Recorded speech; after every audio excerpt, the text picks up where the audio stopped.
This is the Storyworks Roundtable, where we have conversations about craft. Because becoming a successful author begins with writing a great story. Hello and welcome to this week's Storyworks Roundtable. Today, Robert, Kathryn, and I are talking about how to end your story. If you haven't already heard it, we were talking about evoking emotions in a recent episode. And Robert brought up the question of endings. So we're going deep into endings here. So, Robert, why don't you kick us off? Let's kind of pick up with that, with what you were saying about problems with endings, hitting the right emotional notes in endings. Let's start there. I'll use my analogy of the joke again, actually, because I think that's a great, easy way to kind of grasp it. If you tell a joke and it works, then there needs to be space for the audience to laugh for a start. So as a trainer of presentation skills, we would often have to coach our new trainees to give the audience sufficient time to allow the reactions and the emotional responses to go through, because sometimes they deliver a really good line and a joke or not, but move on too quickly, and it would shock the audience out of their state, and it wouldn't allow them enough processing time. And you have to remember that as a presenter, you move much faster. Your tempo is way faster than your audience. And I think the same thing is true of a writer. The story is speeding along in your head. And so as you're writing it, you don't necessarily always allow enough time for the reader to catch up emotionally. So when we deliver a joke, we expect that if it's delivered well, there's going to be some laughter, and we know that we have to wait for the laughter before we might run into the next joke. And you can see, stand-up comedians, they just, they work their audience really, really well. And one of the things that we used to teach as well is that when you're ending a presentation, don't telegraph it too early for a start. Say, okay, in 5 minutes' time, I'll be closing, blah, blah, blah. Immediately, people are going to be starting to reach for their pens, their wallets, their handbags, their coats. You've immediately flagged something you don't want to. You want the attention all the way to the end. And then at the same time as well, you don't want to do what we call a dribble ending, which is, okay, so I think that's about it for now. Oh, just, a few housekeeping things before we finish, and so you kind of, you maybe have delivered this really impactful point right at the end of this 15-minute blockbuster, and then it's all spoiled. And I think a book ending's the same way. I think it's a point where a writer has put so much effort into this long-form novel, and delivered the most beautiful climax at the end of the book, and forgotten to put their art into the ending. Yes. And either left us hanging too early or spent way too long explaining the joke. So see, the funny bit was when the woman walked into the picture, no, don't do that. So I think it's quite hard, to write a good ending. And we all know that writing a great opening chapter or an opening scene is critical to keep our reader into the story so they become, hopefully, a fan of our work. But I do think endings are key to that as well. If you want people to become a continuing, I'd like to read something else that Alida's written, or if there's another book in the series, or if for no other reason that you want to have them go to a friend and say, oh, my God, you got to read this. It just left me really, really thinking. So that's where all my thoughts were swirling around with endings and why they came up specifically during that episode about emotions. Yeah. What I'm hearing is we want to talk about how to structure a great ending, how to leave the reader with room to feel and think and process, and while hitting all of the right notes, tying up the ends we need to tie up, setting the hooks we need to set, and not dribble ending, not rambling and over-explaining and doing too much narrative telling there. So that... And not too short. Yeah, not too short. Just right. Yes. So how do you leave... It's the Goldilocks ending. Yes. Right, exactly. How do you leave space for the reader to feel? Like when you're talking about it in terms of like verbal, oral presentation, joke telling, that sort of thing, you literally leave space. Literally leave space. Leave space. Yeah. So how do you leave space in a novel? So there's one obvious thing, and that is with physical Formatting. So when you hit a moment that you want to resonate with the reader, place it at the end of a scene so you've got a physical scene break.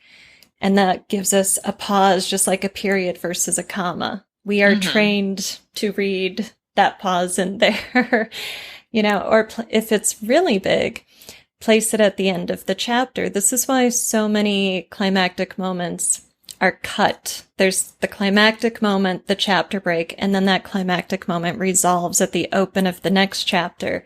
Yeah. Instead of immediately after the climactic moments. It's so that we have that physical visual space to go, oh, right, okay, I got to take that in now and sit with it a little bit as a reader.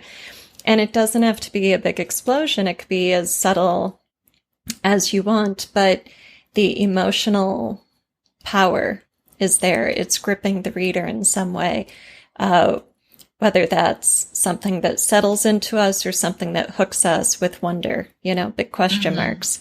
So physical space is key. And at the end of a book, in the resolution or the denouement, we're expecting shorter scenes and shorter chapters because we are making our exit. So you've got the ability to place those kind of as needed. You're going to tie up as many questions as you've raised over your book.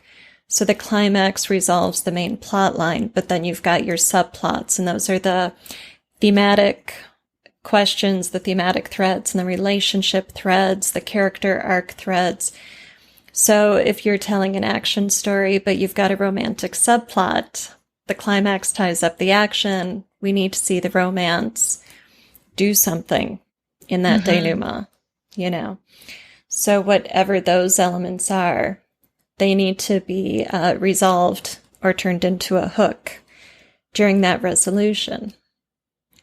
So it's, in terms of how do you create that space, Kathryn, you tie something up or hook it. Let the reader sit with it, give them that scene break or that chapter break, or maybe use some narrative summary because the protagonist travels. So you have the traveling scene where we get in, we climb on the motorcycle and leave the teary-eyed lover standing on the beach and drive into the city. And then, the next thing happens. So if it's not best to use physical space of a break, then you can use narrative summary and traveling, physically move us into a new space with the character. Gotcha.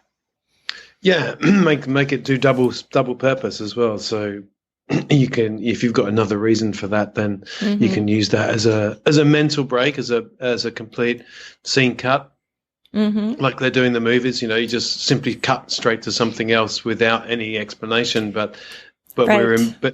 but without an emotional jarring. So that there's still enough time to digest, but we can see there's another scene underway and there's purpose to it. It's not just that I want to show them sitting down and eating some food. Right. There's reasoning behind that, because otherwise we get into cliche land as well, don't we? Yeah, cliches and also rambling, the dribble endings where stuff is happening, but why? To what end? And the scene break is exactly like the jump cut in the movie. Yes. It's that visual cue that we're jumping to a new space. And I just thought of the ending of the murder in Skog Hall and the resolution. I take us through 3 different moments, at least, with traveling transitions. There's a funeral scene, then everyone goes to a diner afterwards, and they, those characters talk and resolve some stuff, and then Jess and Beckett, her boyfriend, drive home from, the funeral morning, and they have a conversation that resolves part of the relationship subplot, and then they get out of the car, and Tyler, her first love interest, is parked across the street getting out of his car. So there's the hook. Oh no, Tyler's back in town. And it's all done by moving them through space and time instead of by placing jump cuts. So what about then, we were talking in the episode about emotions and where we want to leave the reader. Is that something that you plan when you're thinking about your novel, or is it something that comes to you when you're doing revisions and editing? How do you generally think about that? We've probably all got an idea of, pantsers or plotters have all got an idea of, okay, this is where I think this story is ending, because usually that's why we're writing it in the first place, Right. But we maybe haven't thought about the how, of the ending, or the, what are the final few words on the page, and because some stories really do leave you with, whoa. On that last paragraph. I mean, and it can be quite fast. It's appropriate to the story, and you kind of left. You close the book. And you go, wow. I could read that. I could have that experience again. It was so good. It was so exquisite. And then there are others where you go, climax was good, but the ending wasn't even. It might have been inevitable, but it wasn't particularly surprising. So do you think about it in advance? Or do you leave that as a polished tie-up at the end of doing drafting? Good question. I think it comes to me as I'm drafting it and as I see because I know what the climax is, but all of the subplots and relationship issues that don't get resolved along the way need to be resolved, or turned into a hook during the denouement. So those I think about as I draw near to them. And it's good to remember, too, that there's the emotional note of the climax, and then there's the emotional note you want to leave your reader with. Yes. And anything else in that resolution doesn't have to be high impact.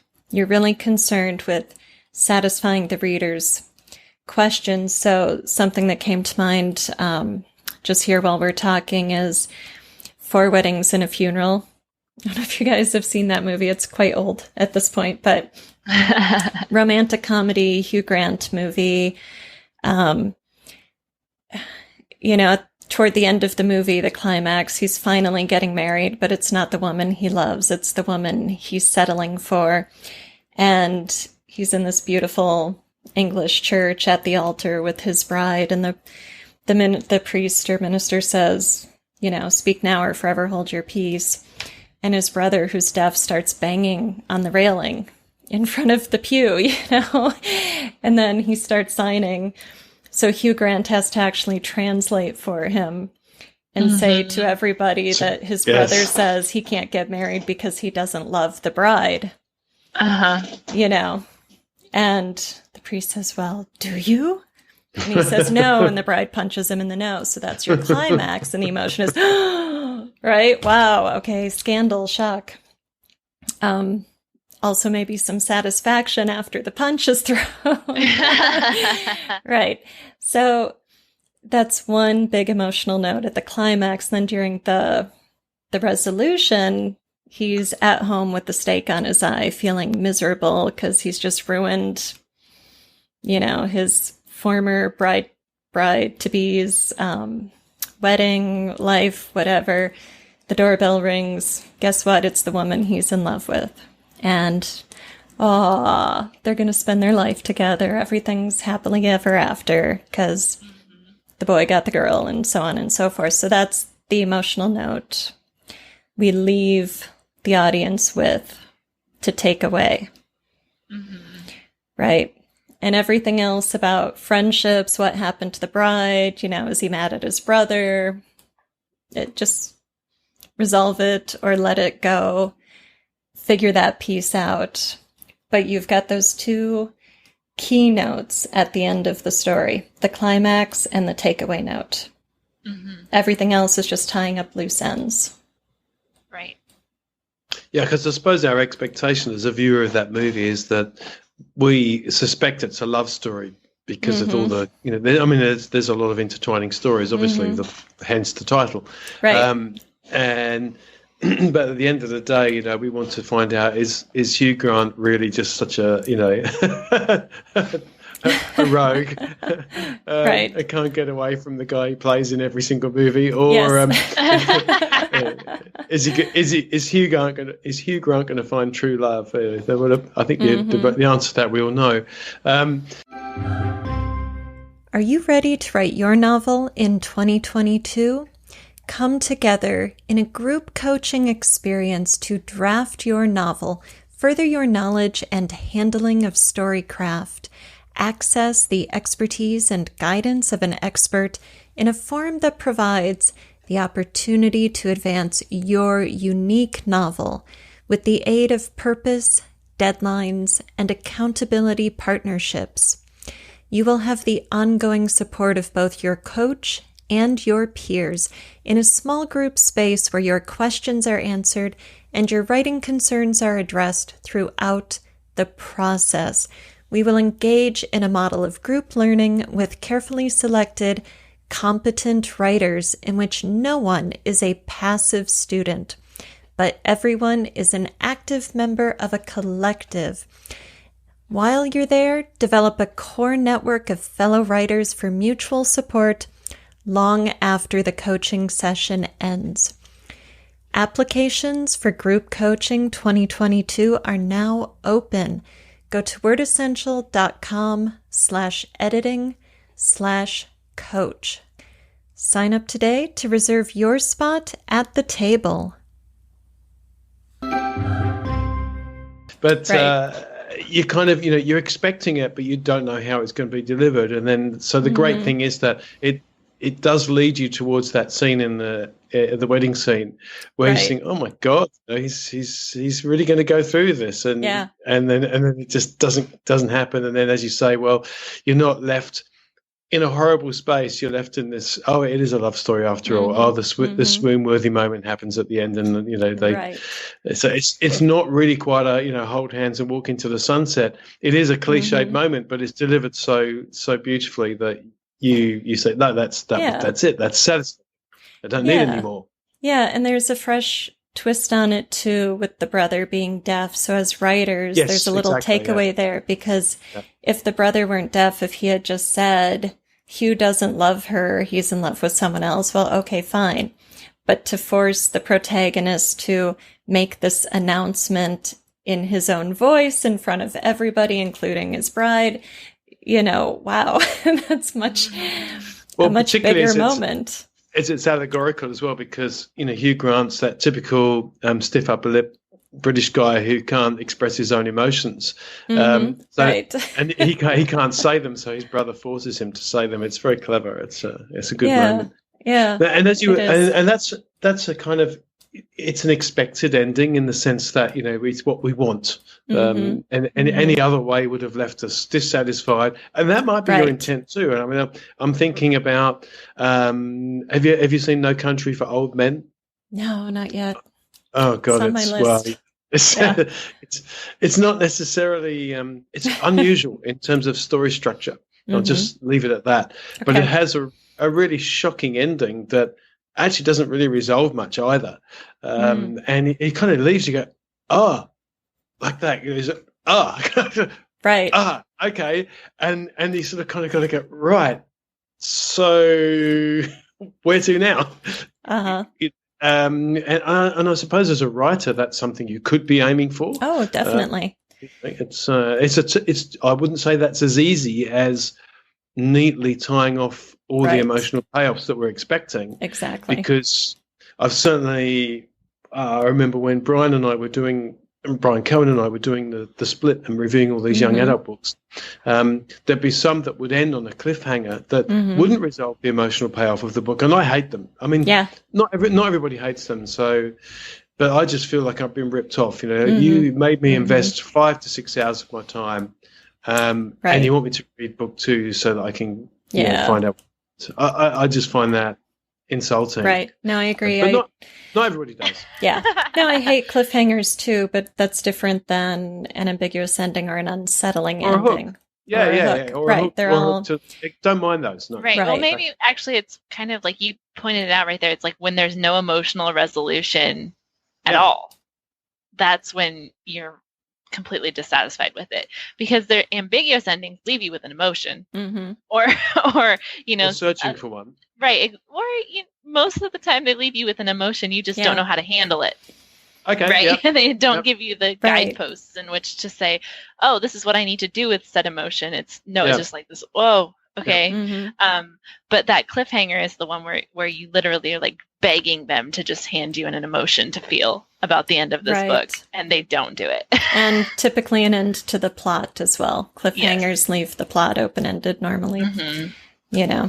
So, yeah, but you could definitely aim to stun your reader at the end and just go like, I now have to grapple with something because I don't know what to do with it. That's a worthy goal. It sounds like No Country for Old Men does that. Yeah, I mean, I think we've been conditioned for, more than half a century now. Probably a century for what we would call the Hollywood ending these days. So the convenient ending. We expect wrap-ups, we expect payoffs, right? And the challenge is to innovate those and make them interesting to the reader. So they're going to expect it. They want the bad guy to get defeated, right? But we want to see it in ways a little bit like the Indiana Jones scene where, he just gets bored with the knife fight and whips out the gun and shoots the guy. So, it isn't what we expect, but we know he has to do it. And I think that's the challenge with writing, is that so much of our expectations fall into the Hollywood ending. I remember watching the final movie of the Hunger Games, is it Mockingjay? Is that the third one? I think so. Yeah. So and what and it's I never liked the third book because I found Katniss to be very passive. A lot of things happened to her, whereas in the first two books she was such an active protagonist. And I struggled with book 3, even though I loved the writing itself. And then towards the end, there's the usual climax and the Capitol falls, and all those things we expect. And then the movie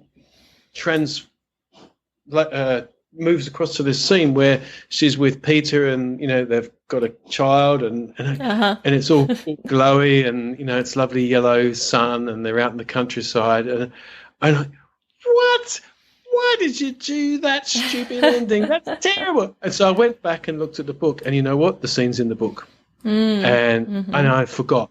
I completely forgot because I wrote it off. I just, stupid ending. Right. But, it just, to me, it didn't seem to relate to, through that third book, she's supposed to be suffering PSTD. She's, she's been through the most unimaginable things in the first two books. And somehow that end, whilst it's very sweet, and so I don't know, maybe because it's aimed more at a juvenile audience, perhaps. Maybe she succumbed to the Hollywood ending. So that's interesting. I have a theory on this, but Robert, what kind of ending would you have wanted for that? I would have wanted Katniss to have been instrumental in the fall of the Capitol for a start, as opposed to it being more circumstantially driven. And I probably would have wanted her to have refused the call to be the new leader, because she never wanted to be. She was a reluctant hero in the first place. So that would have been the way I probably would have written it. And maybe that's true of the fact that she's refused the call. She's got her family and she doesn't want anything else. It wasn't so much that as the fact that she suddenly seemed to be professing true love for someone she... So would you have wanted her to have the golden sunset and the baby and the husband? No, I would have wanted some resolution back to her district, but that would be sufficient. Yeah, I think this raises a really interesting point in that your ending, be careful not to succumb to what we might call reader expectations or the Hollywood ending or, genre expectations, unless those expectations match your thematic content and your character's arc. If it's not organic to your story and who your character is and what your character has been through, then think twice about, tacking on that kind of ending. Mm-hmm. A character who's been through a lot of trauma and has PTSD might get married and have kids, but they might be a really difficult person to live with. It might not be all golden sunset and, roses in the garden. Often when I see those romantic, happily ever after endings, the couple kissing in the sunset or something, I go, yeah, that's good for now. Where are they going to be a year from now? Because after what we've just seen. Well, and I think the problem that I would have had with that ending, and which is kind of a similar issue that I had with the ending of the Harry Potter movies too, is I don't want to see 10 years from now all grown up. Like, I'm happy just feeling the end of their story for now. I don't need to know the end of the story forever. Does that make sense? Like, I want the end of the for now. And then I can think about what's the forever, but I don't want to be spoon-fed it. Yes, there you go. There's the word spoon-fed, yes. Yeah, I think most people do like to be spoon-fed. However, maybe unfortunately.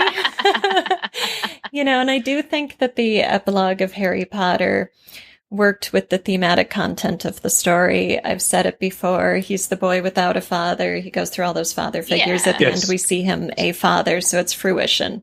The theme has been resolved. He's, that whole thing is important. But, if it were more like you're saying Mockingjay is, where it doesn't feel true to the character's journey, then I would be right there with you, Kathryn. I'd be pushing it away, saying, no, don't do it. I just don't love feel free to epilogues.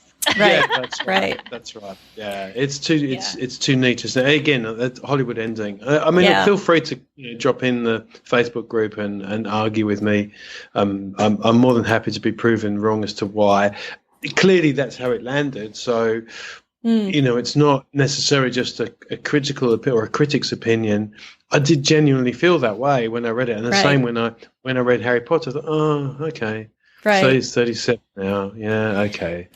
And I felt a little let down, even though it was true I can see why it was done, and I can see also that probably the author was under pressure to resolve everything because she didn't want to keep writing more Harry Potter. Right. At that time. Yeah. Maybe that's different now. Yes. Yeah. In A Stone's Throw, I've got 3 point of views, and the male point of view, Peter, is minor compared to the two women. So one of them dies in the climax. The other one, I show you what happens to her in the resolution, and she has an epilogue, but Peter doesn't. And I had comments from readers at Author Talks and such. Well, what happened to Peter? And I thought, boy, you guys, like, he raises his daughter and he's fine. He has a career. He has a kid. He probably meets someone down the road and has another marriage. Who knows? And I had that kind of reaction of, why should I spoon feed you this? It's so obvious. Yes. But that does exist. So as writers, we have to make our choices carefully, because either way you could disappoint people. You could have people go, oh, come on, or go, wait, why aren't you telling me this? And I think the key consideration is it organic to the thematic content and the character's arc? If it is, by all means, include it, show the reader, make them happy, and you'll have a few people going, eye roll. Okay, whatever. But, so be it. It's definitely tricky. Clearly that shows that you managed to make the reader really attached to Peter, which is, you go, oh, well done. Yeah. but then they come back at the end and go, but I wanted to know more about Peter. Right. All right. I know. So, I suppose the answer to that is you never get it right. Right. And it's finding that wrap-up scene that is applicable, is, matches the story and the theme and the plot, isn't heavy-handed, doesn't spoon feed, leaves the right note. I mean, it's a major art form. I'm telling you, it really is. It is. Because you're standing back from your painting and saying, there it is. I'm done. Right.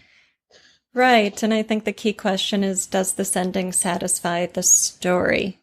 Not does it satisfy me because I have blind spots, I've been working on it for months or years. Not does it satisfy my friends or the genre conventions, but given all the effort I've put into structuring this whole, have I done my job as the author and created an appropriate, resonant, meaningful ending with, bow ties and hooks and ambiguity and whatever is appropriate there. Yeah, and that doesn't mean that it can't be innovative or unpredictable. Right. It just has. It should be. Just has to. That's exactly.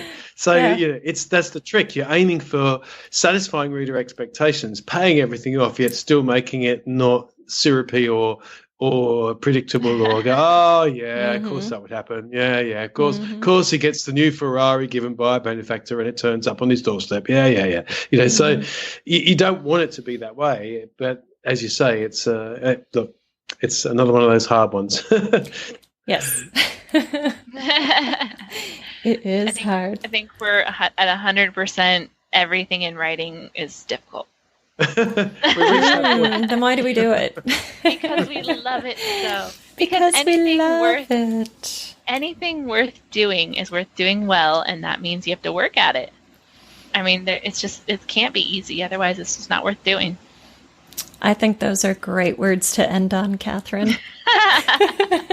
Thank you for listening to the StoryWorks Roundtable. Find all our shows, show notes, and videos at storyworkspodcast.com.